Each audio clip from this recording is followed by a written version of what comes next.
स्वागत है आपके अपने YouTube चैनल अतरी एकेडमी पर। आज के इस वीडियो में हम गणित विषय के कक्षा 8वीं का 7वां अध्याय घन और घनमूल के अंतर्गत घनमूल के बारे में पढ़ेंगे। इससे पहली वाली वीडियो में हमने पढ़ा कि हम घन किसी भी संख्या का घन कैसे निकाल सकते हैं, और आज हम पढ़ेंगे कि कोई भी दी गई संख्या है उसका घनमूल हम कैसे प्राप्त कर सकते हैं। तो सबसे पहले तो किसी भी संख्या का घनमूल निकालने के लिए हमारे पास दो विधियां हैं। पहली विधि है अभाज्य गुणनखंड विधि।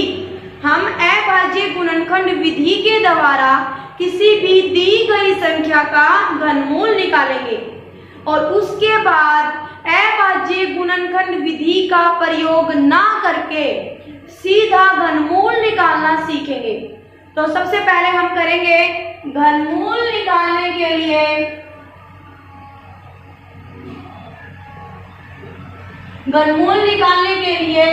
अभाज्य गुणनखंड विधि।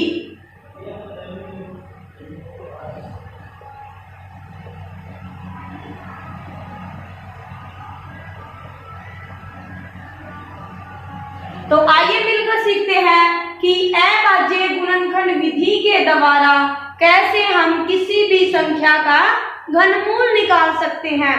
तो संख्या है आपके पास 15,625। इसका घनमूल हम कैसे निकालेंगे? सबसे पहले इसके हम गुणनखंड बनाएंगे। तो करेंगे यहाँ से 5 से भाग, 5 तिये 15, 5 एकम 5, 1 बचेगा, फिर हमने 2 लिया, 5 दूनी 10, और यहाँ से फिर हमारे पास 2 बचा है, फिर आ जाएगा 5 पंजे 25। फिर से हम 5 से करेंगे, 5 छीके 30, 1 बचा हमारे पास, 12 बन गए, 5 दूनी 10, 2 बचा, फिर हमने 5 ले लिया और ये बन गया 25। फिर से 5 से करेंगे, 5 एकम 5, 12 बन जाएगा, 5 दूनी 10 और 5 25। फिर से 5 से किया, 5 दूनी 10 और 5 25, ये बन जाएगा। फिर से 5 से करेंगे तो 5 की गुना 5 से की तो बन जाएगा 25 और 5 एकम 5। इसका मतलब हुआ 15,625 के गुणनखंड क्या हुए? 3 बार 5 लिया पहले तो हमने, फिर से 3 बार 5 लिया, यहाँ पर 5 संख्या के यहाँ 2 समूह है, जिसमें प्रत्येक समूह में 5 संख्या 3 बार आई है। ठीक है, यहाँ तक तो हमने घन में भी किया था, इतना तो हमने कर चुके हैं। बस इसके बाद घनमूल कैसे निकलेगा वो सीखना है। यहाँ से मैंने क्या किया, 5 के जो संख्या 5 है ये 3 बार लिखी गई है, इसको 1 बार 5 लिखेंगे। क्या लिया मैंने? 3 के समूह में से सिर्फ 1 बार उठाया, फिर से अगली संख्या ली और 3 के समूह में से 1 बार 5 को उठा लिया। फिर क्या किया, 5 गुना 5 कितना हो गया? 25। तो 25 घनमूल होगा किसका? 15,625 का। एक बार आप देखिए, हमने टेबल किया था, उसमें 1 का घन क्या पड़ा था? 1। 2 का घन कितना किया था हमने? 8, और 3 का घन किया था हमने 27। इसी तरह से हमने क्या कहा था, यहाँ से 1 का घन 1 है, 2 का घन 8 है और 3 का घन 27 है। तो 27 का घनमूल क्या होगा? 3। 27 का घनमूल क्या होगा? 3 होगा। और आप घन कैसे लिखते थे? घन हमने लिखा किसी भी संख्या के ऊपर घात 3 हो तो वो होती है घन। घनमूल कैसे लिखेंगे? किसी भी संख्या के ऊपर अगर मैं घात 1/3 कर दूं, क्या होगा घनमूल में? या तो आप ऐसे सॉरी यहाँ तो यहाँ आप ऐसे लिखिए ए, देखो ऐसे लिख के यहाँ पे 3 और ये वर्ग की तरह पे साइन लगेगा, ठीक है। और यहाँ पर 3 लिखा हुआ है, इसका मतलब क्या है, ये घनमूल है। इसको आप क्या बोलोगे, घनमूल। या आप इसको ऐसे भी लिख सकते हैं, संख्या की घात लिखेंगे 1/3। संख्या की घात 3 होना कहलाता है घन और 1/3 होना कहलाता है घनमूल, ठीक है। आप घन को इंग्लिश में बोलते हैं क्यूब और घनमूल को बोलोगे क्यूब रूट, ठीक है। जैसे स्क्वायर और स्क्वायर रूट था, वर्ग और वर्गमूल, इसी तरह से ये आपके पास घन और घनमूल। यहां से अब आप देखिए, यहाँ हमने क्या किया है, 15,625 के पहले क्या किया, गुणनखंड विधि के द्वारा गुणनखंड बनाए। फिर जब कोई भी संख्या 3 के समूह में से है तो 3 के समूह में से एक बार उठाइए, एक बार 5 को उठाया, यहाँ से दोबारा भी 5 को उठाया, तो 5 गुना 5 कितना हो गया, 25। तो हम कहेंगे 15,625 का घनमूल क्या है, 25 होगा। इसको आप कैसे लिखोगे, ये लिखा आपने घनमूल का चिन्ह लगा के अंदर लिख दिया 15,625 और किसके बराबर आ गया, 25 के बराबर आया 15,625 का घनमूल।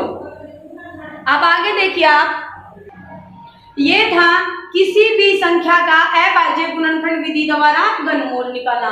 अब दूसरी विधि है आकलन विधि द्वारा घनमूल निकालना, मतलब गुणनखंड बना के नहीं करना, सिर्फ उसका क्या करना है, आकलन करना है।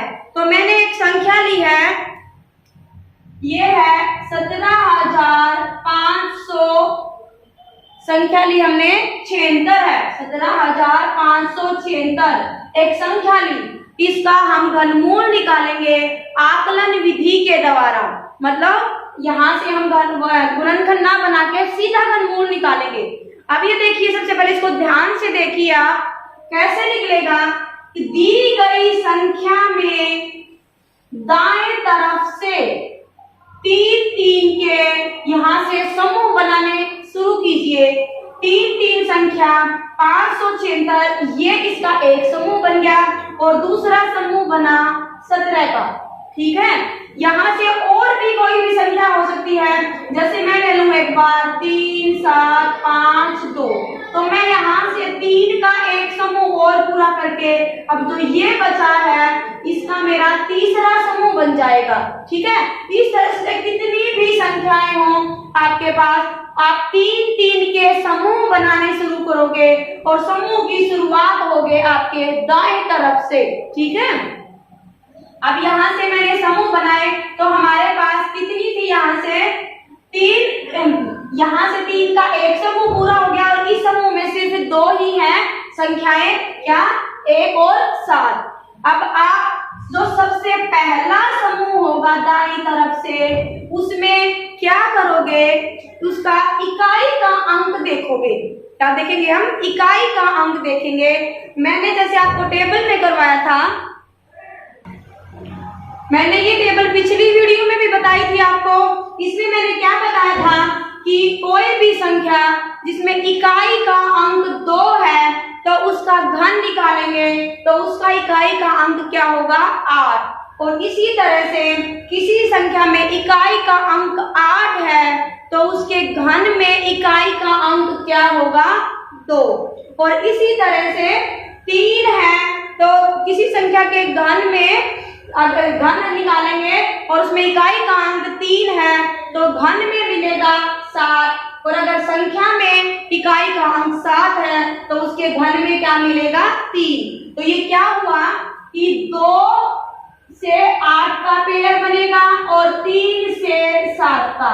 संख्या में इकाई का अंक अगर 2 है तो घन में बनेगा 8 और अगर संख्या में 8 है तो बनेगा घन में 2। इसी तरह से संख्या में इकाई का अंक 3 है तो घन निकालने पर इकाई का अंक होगा 7। अगर संख्या में इकाई का अंक 7 है तो उसके घन में क्या होगा, इकाई का अंक 3। बाकी 1 वाले में 1 ही है, 4 में भी सेम बनेगा, 5 में भी वही होगा, 6 में 6 और यहाँ से 9 में भी इकाई का अंक 9 और 10 में भी पीछे 0।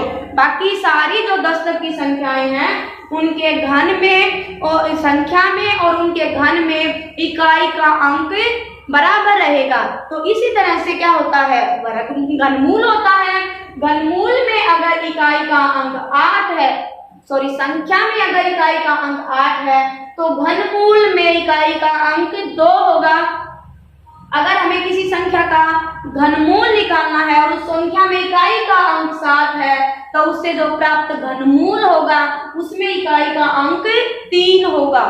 तो यहाँ से जो हम घन निकालेंगे, इसका घनमूल निकालेंगे, उसके दाईं तरफ से जो पहला जोड़ा बनेगा 3 संख्याओं का, उसमें तो सिर्फ ये देखना है कि इकाई का अंक कितना है, 6 है हमारे पास, 576 है इस समूह में संख्या, तो इसमें इकाई का अंक कितना है 6, और 6 संख्या के घनमूल में इकाई का अंक भी क्या बनेगा 6। तो यहाँ पर हम इस जोड़े की जगह पे लिखेंगे 6, ठीक है।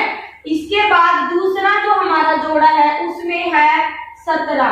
अब आपको ये देखना है कि 17 किन 2 संख्याओं के घनमूल के बीच में आता है। मतलब क्या हुआ, अगर मैं यहाँ से 2 का, यहाँ से 8 है, 8 का घनमूल क्या होगा मेरे पास 2, और उसके बाद है 27 और 27 का घनमूल क्या होगा, 27 का घनमूल होगा मेरे पास 3, ठीक है।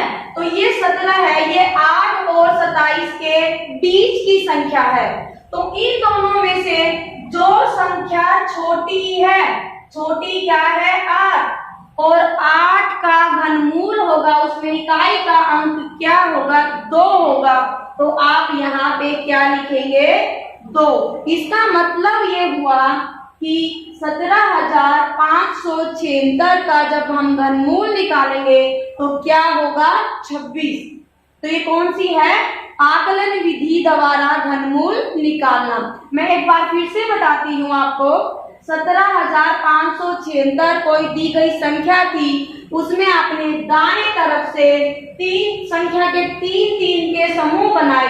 हमारे पास 2 समूह बनेंगे, इसमें है 5, 7, 6 और इस समूह में संख्या है 1 और 7। तो जो दाएं तरफ का पहला समूह होगा उसमें तो आपको देखना है कि इकाई का अंक क्या है 6 है, और किसी संख्या में इकाई का अंक 6 हो तो उसका घनमूल में जो इकाई का अंक होगा वो भी 6 ही होगा। तो मैंने यहाँ पर क्या लिखा 6 लिख दिया। फिर उठाया दूसरा जोड़ा और उसमें है संख्या 17। तो 17 का क्या किया, अब ये देखेंगे कि 17 किन 2 संख्याओं के घनमूल के बीच में आती है। तो यहाँ से हमने क्या लिया, 8 का घनमूल होता है 2 और 27 का घनमूल होता है 3, और ये 17 है, ये 8 और 27 के बीच में आती है। तो छोटी संख्या क्या होगी हमारे पास 8, और 8 का घनमूल कितना होता है 2। तो मैंने यहाँ पे लिख दिया 2। 17 की जगह पे, इस जोड़े की जगह पे कितना बना मेरे पास 2। इसका मतलब हुआ 17,576 का घनमूल आ गया आकलन विधि द्वारा 26। अब हम शुरू करते हैं प्रश्नावली 7.2 और सबसे पहले हम इसका सवाल 3 हल करेंगे, क्योंकि सवाल 3 में आकलन विधि द्वारा ही घनमूल निकालना पूछा गया है। तो सबसे पहले हम इस आकलन विधि के द्वारा ही घनमूल निकालना सीखेंगे।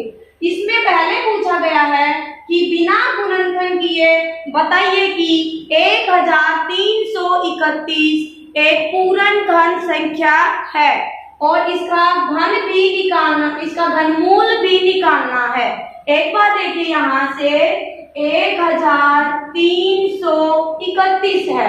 मैंने क्या बताया था, दाईं तरफ से 3 के जोड़े बनाने शुरू करते हैं। तो यहाँ से ये बन जाएगा 3 1 का 1 जोड़ा बन गया और एक संख्या का 1 जोड़ा बन गया। अब देखो क्या कहा था मैंने, पहले जोड़े में हम इकाई का अंक देखकर क्या करेंगे, घनमूल निकालने की जो संख्या है उसमें इकाई का अंक निर्धारित करेंगे। अब इसमें इकाई का अंक कितना है, एक, और एक है तो एक का घनमूल होगा वो भी क्या होता है, एक, यानी कि किसी संख्या के में इकाई का अंक एक है तो घनमूल में भी इकाई का अंक एक ही होगा। तो इस जोड़े की जगह पे मैंने क्या लिख दिया, एक। अब देखेंगे कि एक है वो किन दो संख्याओं के घनमूल के बीच में आएगा।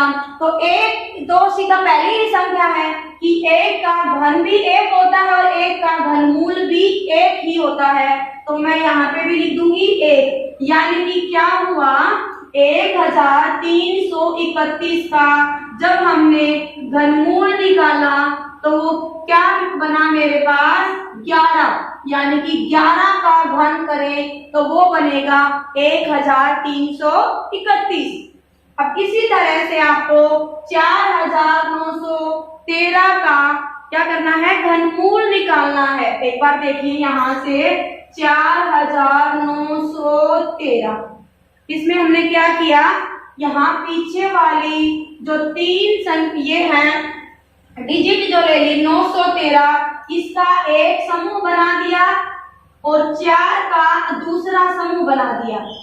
अब क्या करते हैं, हम ये देखते हैं कि इसमें इकाई का अंक क्या है। किसी भी संख्या में क्या है, इकाई का अंक 3 है तो घनमूल निकालने पर उसमें इकाई का अंक क्या होगा।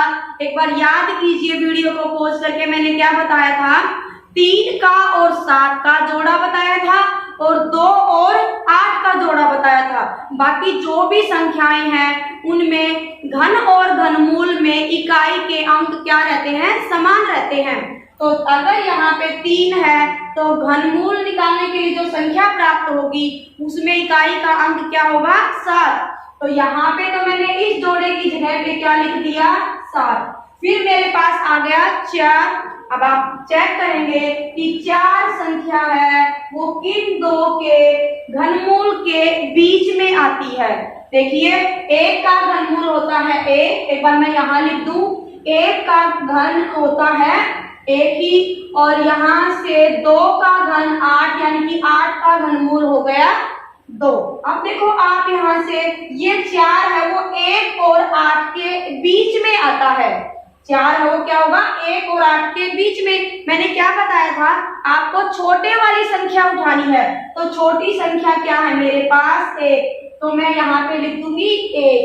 मतलब क्या हुआ, 4913 का जब घनमूल निकालेंगे तो वो क्या आएगा, 17 आएगा। क्या होगा, 17। इसी तरह से हम 12167 का और फिर 32768 का भी घनमूल निकाल सकते हैं।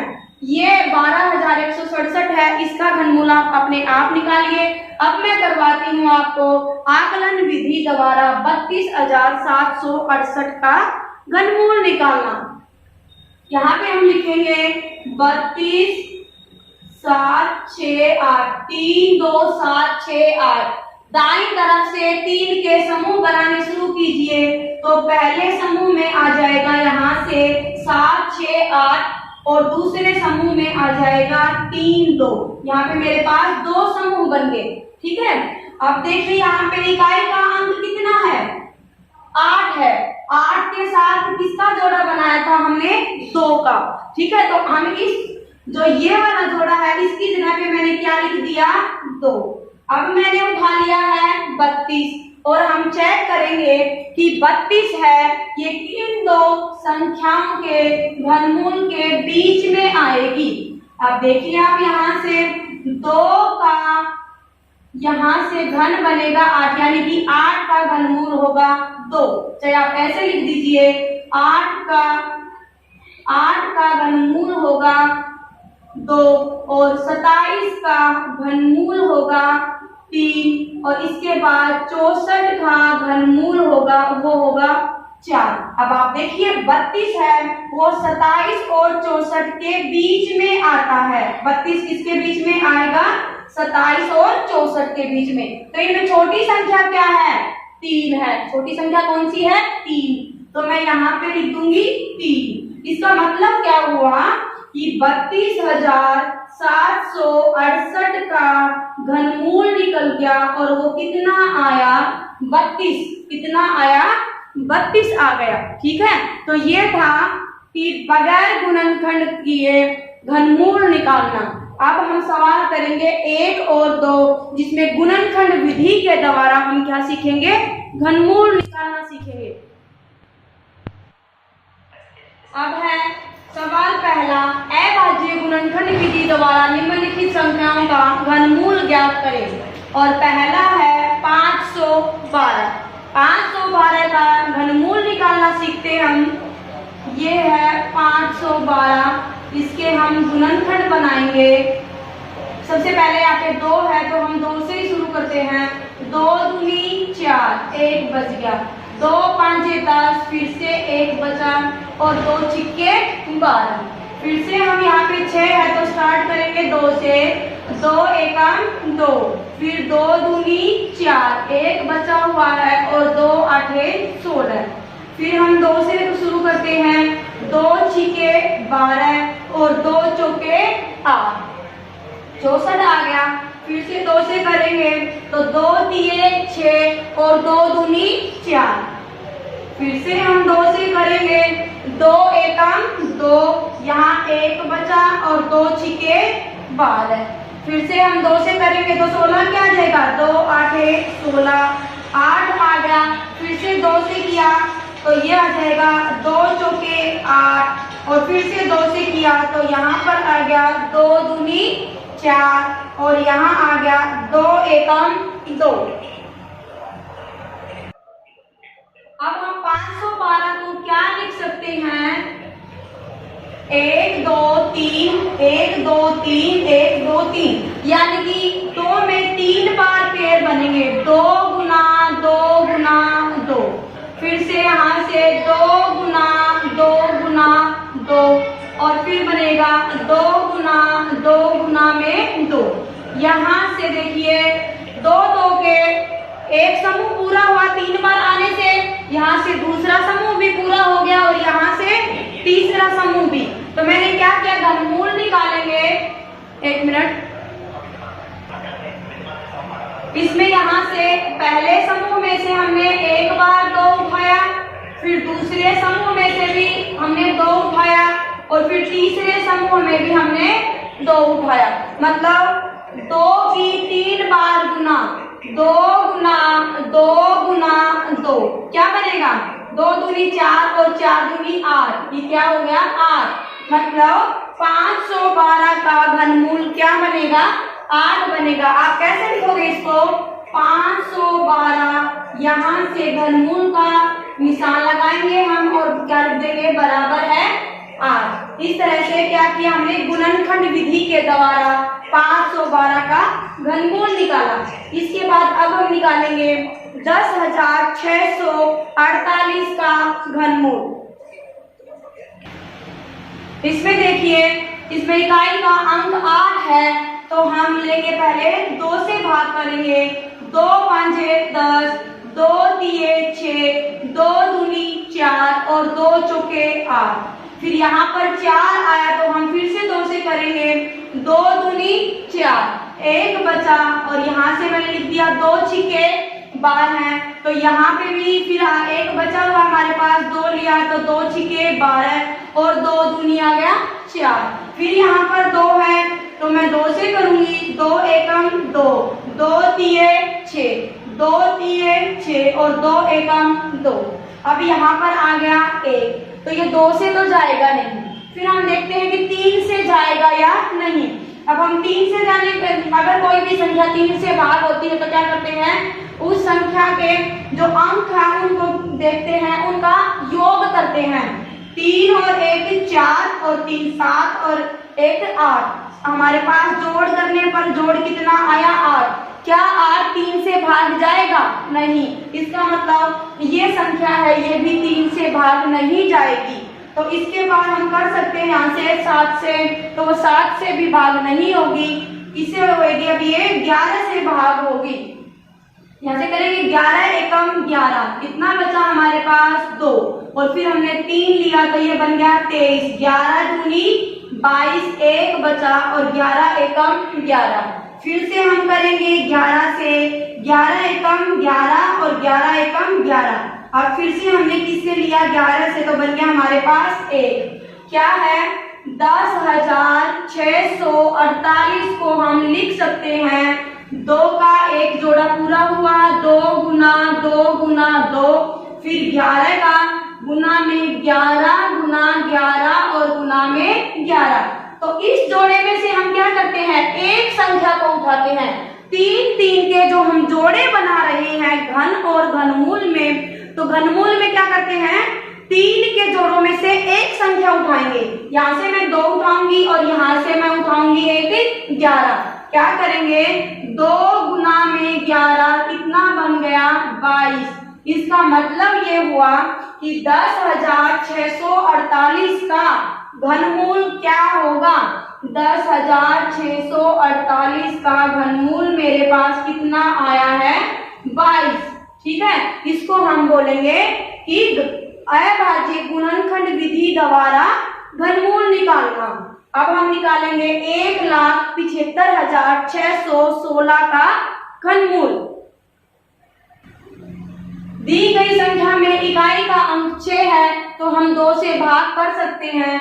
ये आ जाएगा 2 8 16, यहाँ से 15 बन गए, 2 7 14 और 2 8 16। यहाँ से भाग नहीं जा रहा तो मैं लगाऊंगी 0, क्योंकि यहाँ पे 1 है और यहाँ पे भाग कर रहे हैं हम 2 से, तो एक संख्या छोटी बनेगी। तो अब ये 1 और 6 बन गए 16 बन गए और 2 8 आ गया अपने पास 16 है। इसके बाद यहाँ पर 8 है तो मैं फिर से 2 से करूंगी, 2 चौके 8, फिर आ गया 7, 2 2 3 6, 1 बचा 18 बन गए, 2 में 18 है, फिर जो 0 ले लिया और यहाँ लिखा 2 चौके 8। यहाँ पर 4 है तो 2 से भाग जा सकता है, मैंने फिर से 2 से लिया, 2 दूनी 4, फिर आ गया 3 तो 2 एकम 2, 1 बचा, यहाँ से 2 में 18 है, 1 आया, फिर 0 उतारी, ये आ जाएगा 2 5 10 और आ जाएगा 2 दूनी 4। और फिर से 2 से करेंगे हम, 2 एकम 2, यहाँ से 1 उतारेंगे तो 1 से भाग नहीं हो सकता, तो फिर मैंने 9 लिया, यहाँ पे 0 लगाकर, 2 में 18 है, ये आ जाएगा अपने पास, 1 बचेगा और 5 लिया तो 15, 2 7 14, यहाँ से 1 बचेगा और 2 छिके 12 है। अब फिर से यहाँ 6 है तो मैं 2 से भाग कर सकती हूँ, 2 5 10, 2 चौके 8, 1 बचेगा और 17 बन गए, तो 2 8 16, 1 बचेगा और फिर आ गया मेरे पास 2 8 16। अब देखिए फिर यहाँ पर 8 है तो मैं फिर 2 से भाग करूंगी, 2 दूनी 4, 5 है तो 1 बचेगा, फिर 14 बन गया, 2 7 14, 8 है तो 2 चौके 8, फिर से 8 है तो 2 चौके 8। अब यहाँ पे 4 आया इकाई का अंक, तो हम फिर से 2 से भाग करेंगे, 2 एकम 2, 7 है तो 2 3 6, 1 बचेगा, 2 7 14 और 2 दूनी 4। यहाँ 2 है इकाई का अंक की संख्या में, फिर से हम 2 से भाग कर सकते हैं, 2 छिके 12 है, 1 आया यहाँ से और 7 लिया तो 17 बन गए, 2 8 16 है तो यहाँ 1 बचेगा और फिर बनेगा 2 छिके 12 है।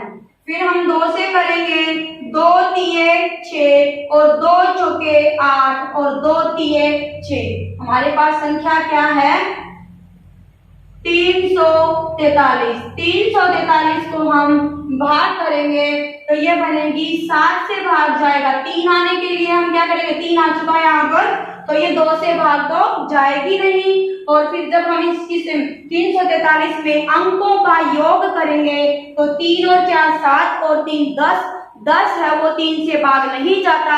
तो हम कह सकते हैं कि 343 संख्या है वो 3 से भाग नहीं जाएगी। तो फिर अब करेंगे हम 7 से आ जाएगा 7 चौके 28, 7 चौके 28, यहाँ से बचेगा 6 और 7 में 63। फिर से 7 से किया तो 7 49, फिर से 7 से किया तो 7 एकम 7। तो ये हमारे क्या आ गए गुणनखंड बन गए ये 1,75,616 के। हम क्या लिख सकते हैं देखो 1,75,616 के गुणनखंड कितने हैं यहाँ से 2 का एक पेयर कंप्लीट है, दूसरा और तीसरा, यानी कि 2 है वो कितनी बार आया है 8 बार 2 आया और 3 बार आया है 7। अब लिखते हैं हम यहाँ से 2 गुना 2 गुना 2, फिर से 2 गुना 2 गुना 2 और फिर से लिखेंगे हम 2 गुना 2 गुना 2 और फिर रह गया हमारे पास 3 बार 7 लिखना। इस तरह से क्या बना यहाँ से एक समूह में से हमने 1 2 को उठाया, दूसरे समूह में से दूसरे 2 को लिया और तीसरे समूह में से तीसरी बार 2 को लिया और एक चौथा समूह जो 7 का है उसमें से एक बार 7 लिया। क्या बनेगा मेरे पास 3 बार 2 की गुना 2 गुना 2 गुना 2 गुना 7, 2 दूनी 4, 4 दूनी 8 और 8 की गुना की मैंने 7 से, 8 7 बन गए 56। तो मेरे पास संख्या क्या आई 56। मतलब ये हुआ 1,75,616 का हम घनमूल निकालेंगे तो वो क्या बनेगा 56 आएगा। वैसे इस क्वेश्चन में काफी सारे पार्ट हैं तो जो मैंने इंपॉर्टेंट थे वो मैंने करवा दिए। अगर फिर भी आपको किसी भी क्वेश्चन में दिक्कत आती है तो आप कमेंट बॉक्स में लिख दीजिए। अब हम हल करेंगे सवाल 2। सवाल 2 में आपको सत्य और असत्य बताने हैं। भाग पहला है किसी भी विषम संख्या का घन सम होता है। इससे पिछले वाली वीडियो में मैंने जब टेबल बताया तो ये अच्छे से बताया था कि सभी सम संख्याएं हैं और उनका घन भी क्या होगा सम, और विषम संख्याओं का घन क्या होगा विषम संख्या होगा। नहीं तो विषम संख्या का घन सम संख्या हो सकती है और न ही सम संख्या का घन विषम संख्या हो सकती है। तो ये क्या हो जाएगा विषम संख्या का घन सम होता है। इसमें आप क्या लिखोगे असत्य, ये क्या आएगा असत्य। दूसरा भाग देखिए एक पूर्ण घन 2 शून्यों पर समाप्त नहीं होता, ये क्या होगा सत्य, क्योंकि पूर्ण घन ले तो क्या बनेगा अगर मैं शून्य की बात करूं तो शून्य किस में आता है 10 में, और 10 का घन निकालेंगे तो वो कितना होता है 1000 और 1000 में शून्यों की संख्या कितनी है कितनी जीरो है 3 जीरो है। तो क्या 2 जीरो वाली संख्या है यानी कि 100 है 200 300 और ऐसे करके 900 तक, क्या वो एक पूर्ण घन हो सकती है नहीं हो सकती। इसीलिए क्या है ये सत्य है कि एक पूर्ण घन संख्या होगी वो 2 शून्य पर समाप्त नहीं होगी। तो ये क्या होगा आपके पास सत्य है ये कथन। इसके बाद है यदि किसी संख्या का वर्ग 5 पर समाप्त होता है तो उसका घन 25 पर समाप्त होगा नहीं। कैसे देखिए एक बार 5 है, अब हम 5 ही लेते हैं, 5 का वर्ग करेंगे तो ये बन गया 25 और 25 में इकाई का अंक क्या है 5। अब इसके बाद हम 5 का घन करेंगे और 5 का घन कितना बनेगा हमारे पास 125 बनेगा। 5 के लिए तो यह नियम ठीक है, लेकिन अगर मैं इससे बड़ी संख्या निकालना चाहूं तो क्या होगा, ये जरूरी नहीं है कि घन में 25 हो, घन में इकाई का अंक 5 मिलेगा आपको, ठीक है। 25 का नियम नहीं होता, क्या होता है, किसी भी संख्या में इकाई का अंक अगर 5 है तो उसके क्या हो जाएगा, वर्ग में भी इकाई का अंक 5 होगा और घन में भी इकाई का अंक 5 होगा। तो इसलिए हमारे 25 जो लिखा है वो गलत है। ठीक है, अभी इसके बाद अब देखिए, यदि कोई पूर्ण घन नहीं है तो वह 8 पर समाप्त होता है। इनके कहने का मतलब है कोई भी संख्या है अगर वो 8 पर समाप्त होगी तो वो पूर्ण घन नहीं होगी। क्या है ये, गलत। क्यों, क्योंकि 2 का घन कितना होता है, 8, और क्या होगा, 8 एक पूर्ण घन संख्या होती है। ठीक है, तो ये क्या हो जाएगा, हमारे पास असत्य हो जाएगा। इसके बाद देखिए, 2 अंकों की संख्या का घन 3 अंकों की संख्या हो सकती है। एक बार आप देखिए, 1 अंक की संख्या लिखे हम, यहां से 1 अंक की संख्या 1 ली, उसका घन बनेगा 1। इसके बाद मैंने 3 का घन निकाला और वो बन गया 27। 9 का घन निकाला और वो बन गया 729। इसका मतलब क्या हुआ, एक जो संख्या है उसमें अंक 1 है तो उसका घन निकाले, उसमें अंक कितने हो सकते हैं, 1 भी हो सकता है, 2 भी हो सकते हैं और 3 भी, लेकिन 3 से ज्यादा नहीं होंगे। ठीक है, यानी कि 1 अंक वाली संख्या का जो घन निकालेंगे उसमें ज्यादा से ज्यादा 3 अंक हो सकते हैं।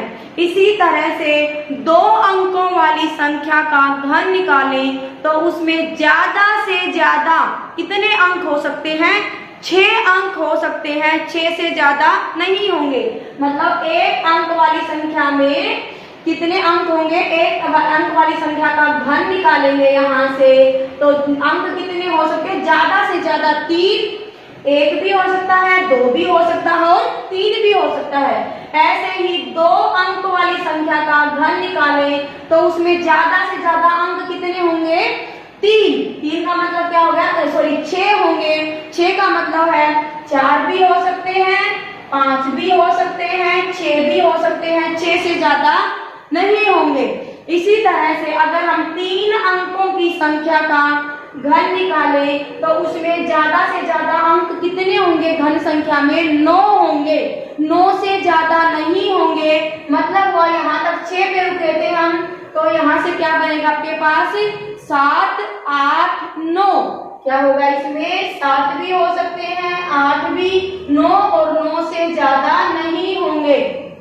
ठीक है, तो ये अब क्या कह रहा है, यदि कोई ये अपना 2 अंकों की संख्या का घन 3 अंकों की संख्या हो सकती है।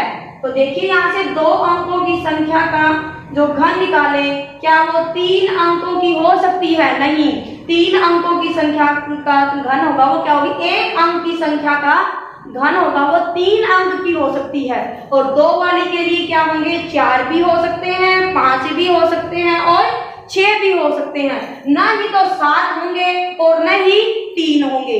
समझ आया, नहीं तो 4 से कम हो सकता है, यानी कि 3, 2, 1 नहीं हो सकते और 6 से ज्यादा 7, 8, 9, 10 नहीं हो सकते।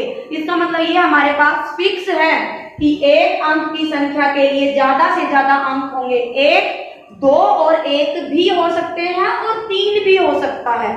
ठीक है, 3 के लिए कितने अंक होंगे, 4, 5, 6 और 3 अंक वाली संख्या के लिए घन में कितने अंक हो सकते हैं, 7, 8, 9 और इसी तरह से ये चलते रहेंगे। तो ये क्या आ जाएगा आपके पास, ये कथन 5 का जो सवाल है इसका कथन क्या होगा, असत्य। 2 अंक की संख्या में जो घन निकालेंगे तो उस घन संख्या में अंकों की संख्या होगी 4 हो सकती है, 5 हो सकती है और 6 हो सकती है। इसके बाद हमारा ये है हमारे पास सवाल 5वां भाग। अब हम हल करेंगे 6ठे भाग को। भाग 6 में है 2 अंकों की संख्या के घन में 7 या अधिक अंक हो सकते हैं। अब देखो मैंने पहले भी बताया था, यहाँ पे मैंने टेबल बना दिया कि एक अंक वाली संख्या है तो उसके घन में अंकों की संख्या क्या हो सकती है, 1 2 3। 2 अंक वाली संख्या के घन में अंकों की संख्या कितनी हो सकती है, 4 5 6। और इसी तरह से 3 अंक की कोई संख्या है तो उसका घन निकाले तो घन में अंकों की संख्या कितनी हो सकती है, 7 8 9। अब ये कह रहा है 2 अंकों की संख्या के घन में 7 या अधिक अंक हो सकते हैं। आप बताइए हो सकते हैं या नहीं, टेबल को देख के। टेबल में क्या लिखा हुआ है, 2 अंक की संख्या है उसका घन निकाले तो या तो 4 अंक होंगे घन संख्या में, या 5 या 6, यानी कि 6 से ज्यादा नहीं हो सकते। और ये बोल रहा है 7 या इससे अधिक हो सकते हैं, तो यह कथन कैसा होगा, असत्य है। यह कथन है असत्य। इसके बाद है इसका भाग 7, 1 अंक वाली संख्या का घन 1 अंक वाली संख्या हो सकती है। हो सकती है, देखिए आप 1 का घन निकाल के देखिए क्या बनेगा, 1 ही बनेगा।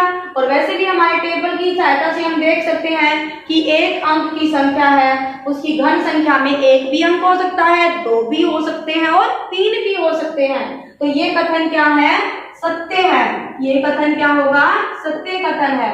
और इसी के साथ जो हमारा ये अध्याय है घन और घनमूल 7वां अध्याय ये कंप्लीट होता है।